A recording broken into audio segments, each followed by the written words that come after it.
नमस्कार। सनातन संस्था और हिंदू जनजागृति समिति की ओर से आयोजित इस नाम सत्संग में आप सभी का हार्दिक स्वागत है। अब यहाँ के स्थान देवता, वास्तु देवता और भगवान श्री कृष्ण जी के चरणों में हम प्रार्थना करेंगे कि आज का यह कार्यक्रम निर्विघ्न रूप से संपन्न हो।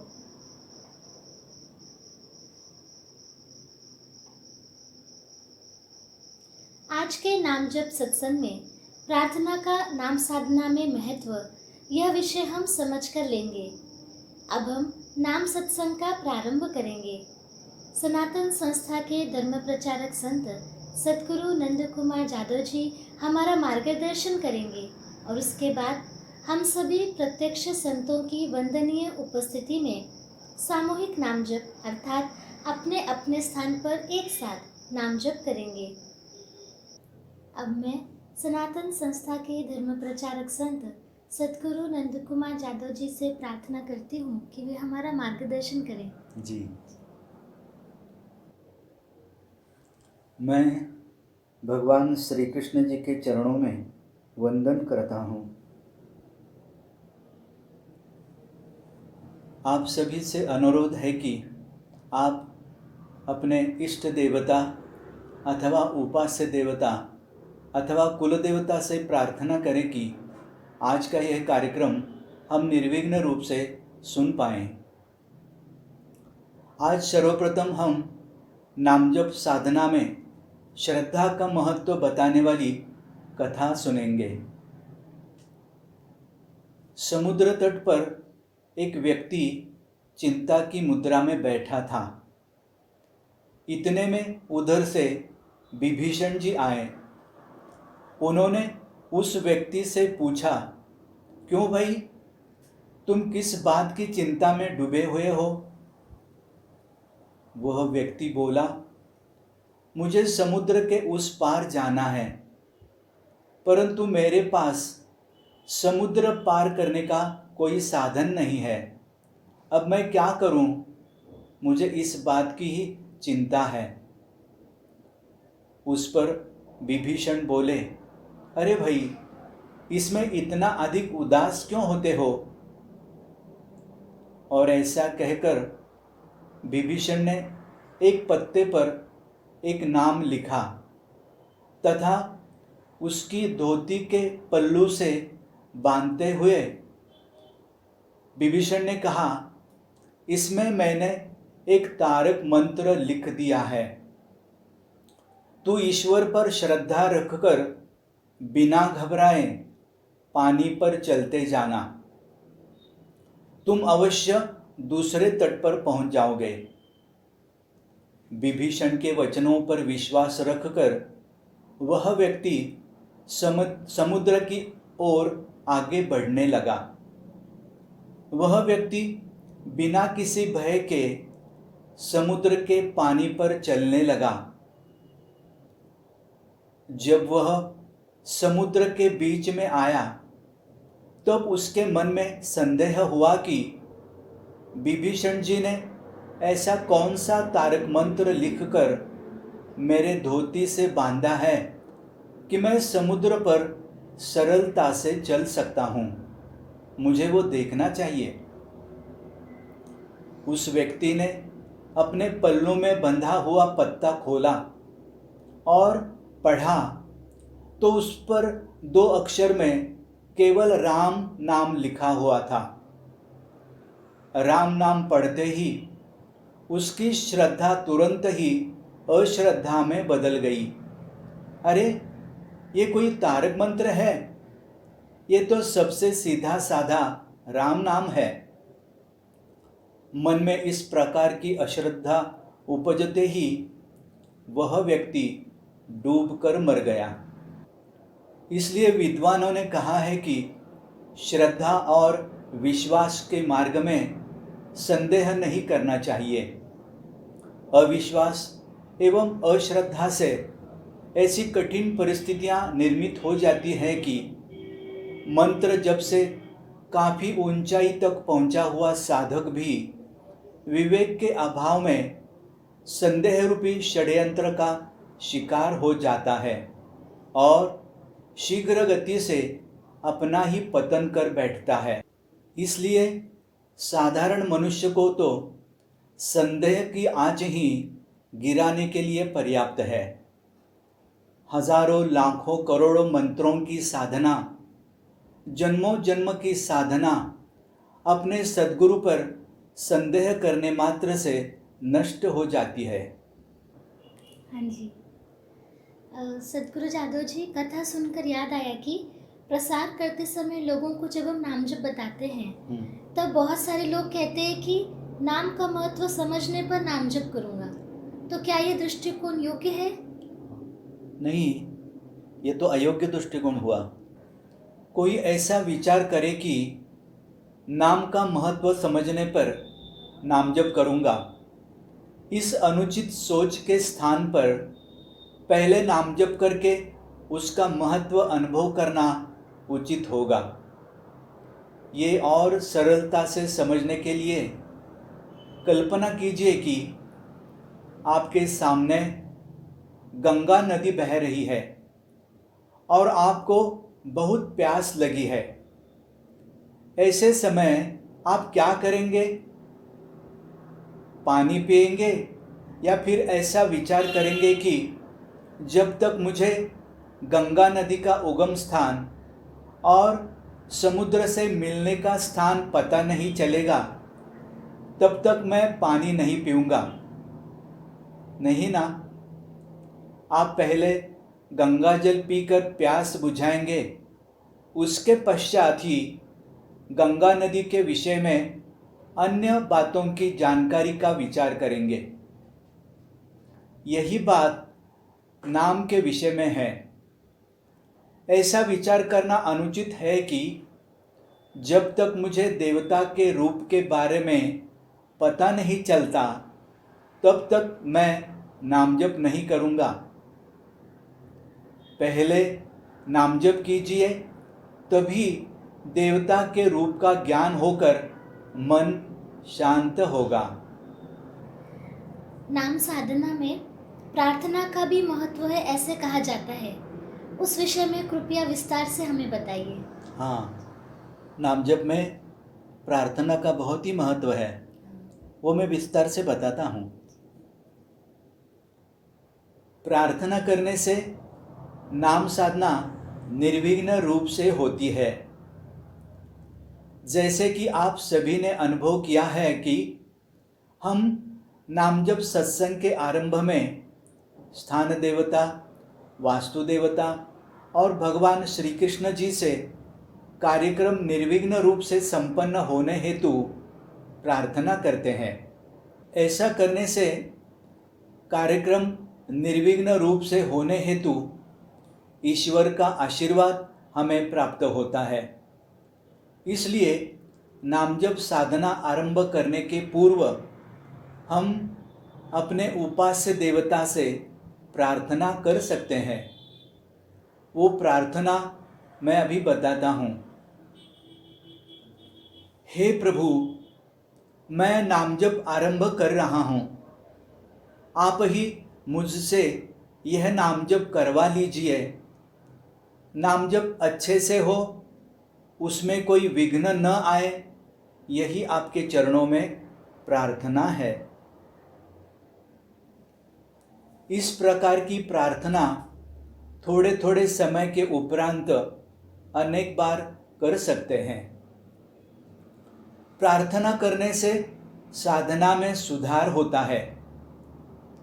प्रार्थना हमारी साधना को कर्म, विचार और भाव ऐसे 3 स्तरों पर प्रभावित करती है। अब हम समझ कर लेते हैं प्रार्थना कर्मों को कैसे प्रभावित करती है। प्रार्थना करने पर हम जो कार्य आध्यात्मिक लाभ हेतु करते हैं वे भावपूर्वक होते हैं, इसलिए गलतियां अल्प होती हैं। अतः प्रार्थना से साधना के विभिन्न प्रयास जैसे नाम जप, सत्संग, सत्सेवा आदि ईश्वर अथवा गुरु जैसा चाहते हैं वैसे ही होते हैं। प्रार्थना विचारों को भी प्रभावित करती है। जब तक मन सक्रिय रहता है, विचारों की श्रृंखला बनी रहती है। वे मन के विलय में बाधक हैं। व्यर्थ के विचार ऊर्जा का भी अपव्यय करते हैं। इसे रोकने के लिए प्रार्थना अत्यंत उपयोगी साधन है। प्रार्थना चिंता अल्प कर देती है और चिंतन बढ़ाती है। भावपूर्ण प्रार्थना करने से साधक में चिंतन प्रक्रिया आरंभ होती है और उसे अंतर्मुख बनने में सहायता करती है। जी, प्रार्थना का महत्व तो समझ में आया। हाँ अब हम सभी को कृपया प्रार्थना के लाभ भी बताइए। जी, बताता हूँ। हाँ जी। पहला लाभ है कि नामजप के प्रभाव में वृद्धि होती है। अधिकतर साधना करने वाले लोग अपनी कामनाओं की पूर्ति के लिए नामजप करते हैं। जब ईश्वर प्राप्ति की इच्छा और भाव उत्कट हो, तब ही नामजप वास्तव में प्रभावकारी होता है। एक संत नामजप में इतना मग्न हो जाते थे कि उन्हें बाह्य जगत की सुध ही नहीं रहती थी। इतने तीव्र भाव से नामजप करने वाला व्यक्ति बहुत ढूंढने पर ही मिल सकेगा। तथापि उत्कृष्ट नामजप होने हेतु बारंबार प्रार्थना करने से भाव जागृत होता है और हमारा नामजप ईश्वर के चरणों तक पहुंचता है। दूसरा लाभ है कि प्रार्थना करने पर साधना में दैवी सहायता मिलती है। जब कोई साधक अपनी साधना हेतु असाध्य प्रतीत होने वाला कार्य करते समय निष्ठापूर्वक प्रार्थना करता है, तब कठिन से कठिन कार्य भी गुरु कृपा से सहज संपन्न हो जाता है। तीसरा लाभ है, प्रार्थना करने पर गलतियों के लिए क्षमा मिलती है। गलती होने पर यदि हम शरणागत भाव से ईश्वर अथवा गुरु से प्रार्थना करते हैं, तब वे हमें क्षमा कर देते हैं। परंतु प्रार्थना और शरणागत भाव गलती की तीव्रता के अनुरूप होने चाहिए। चौथा लाभ है, प्रार्थना करने पर अहंकार क्षीण होता है। प्रार्थना करते समय हम ईश्वर के समक्ष याचना करते हैं। उस समय अपना घमंड त्याग कर हम विनीत भाव से अपनी इच्छा, दुर्बलता तथा ईश्वर पर अपनी निर्भरता को स्वीकारते हैं। फलस्वरूप हमारा अहंकार शीघ्र कम होता है।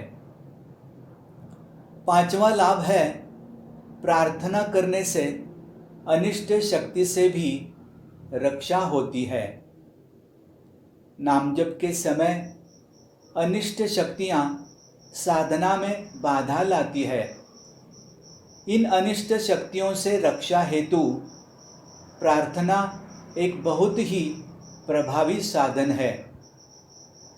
प्रार्थना करने से प्रार्थना करने वाले के सर्व ओर सुरक्षा कवच बन जाता है।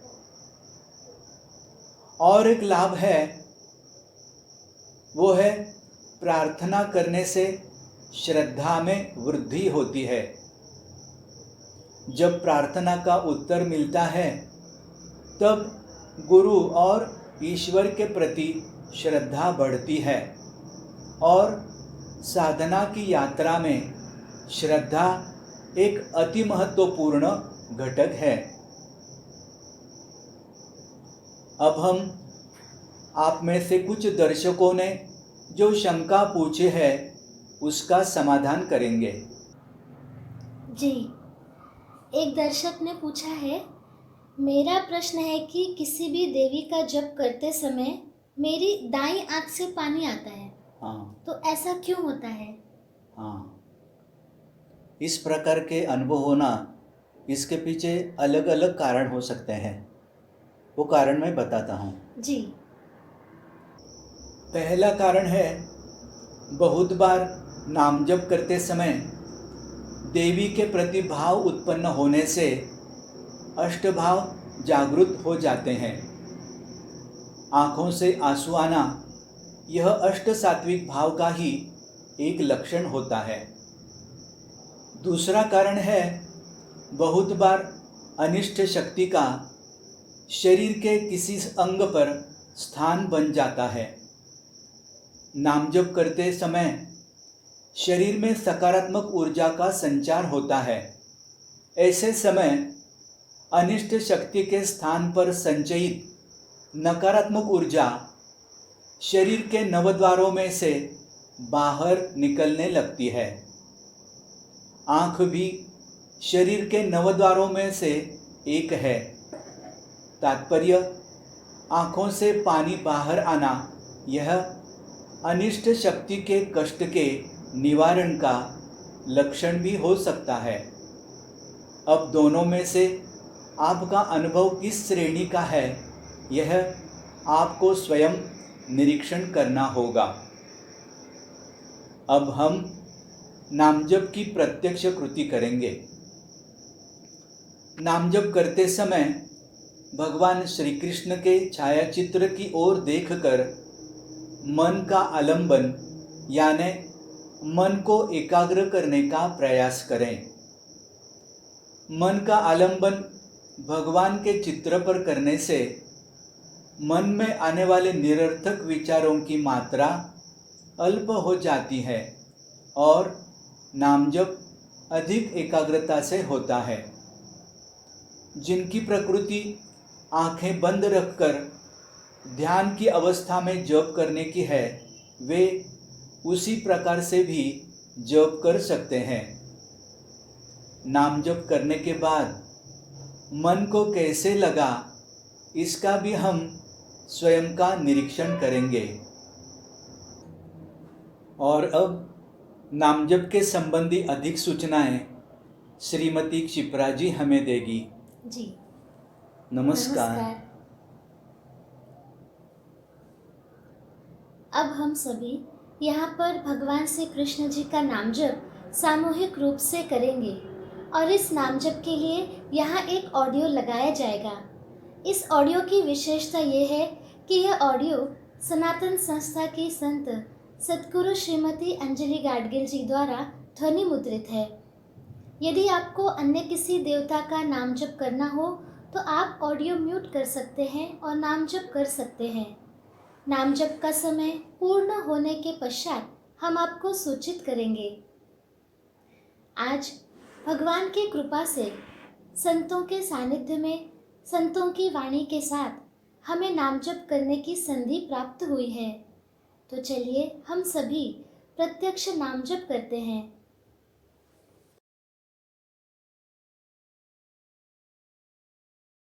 ॐ नमो भगवते वासुदेवाय। ॐ नमो भगवते वासुदेवाय। ॐ नमो भगवते वासुदेवाय। ॐ नमो भगवते वासुदेवाय। ॐ नमो भगवते वासुदेवाय। ॐ नमो भगवते वासुदेवाय। ॐ नमो भगवते वासुदेवाय। ॐ नमो भगवते